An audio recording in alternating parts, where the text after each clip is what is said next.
So this video is about the replacement of the parts that are required annually on the EasyOne Pro. The EasyOne Pro requires very little maintenance, but one of the things you must do annually is replace these parts. And when you purchase the kit from us, it's going to come to you looking like this. It's basically 4 parts: a filter pack, the one-way valve, an overpressure valve, and a patient tube. And in the box comes also an instruction sheet on how to do what I'm about to show you, as well as a label to put on the rear of the device to remind you in a year from now that you need to replace these parts again. Okay, so the first part we're going to replace is the overpressure valve. It sits right here on the DLCO valve assembly, and it pops off quite simply like that. So I take the new valve, and you'll notice that there is a notch on this assembly that matches up with a notch there. So you simply match up those 2 notches, snap that down nice and tight.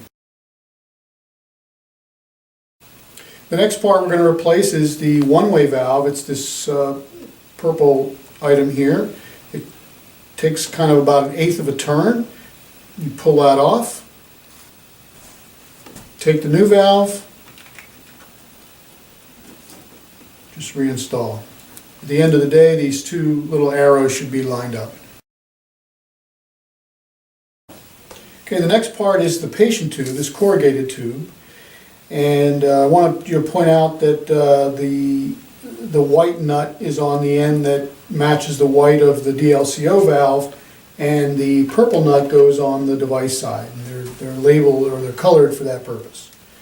So this is pretty easy. You disconnect, unscrew the nut, go to the device, unscrew the nut, remove the tube.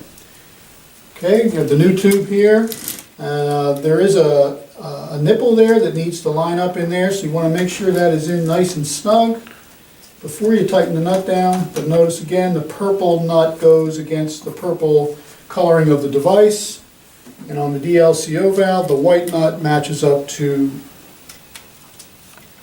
the DLCO valve.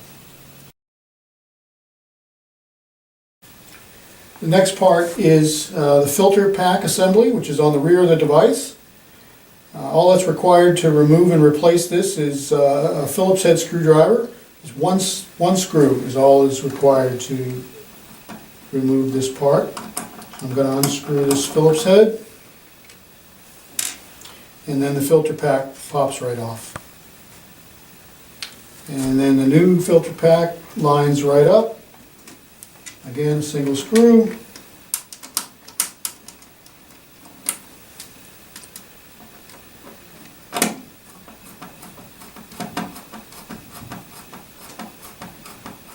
Don't need to over tighten. Okay, we've provided for you on the instruction a label that we'd like you to adhere to the device.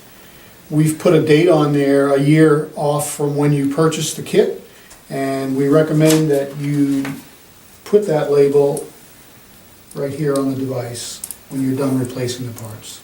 That will remind you a year from now that you need to do a similar operation.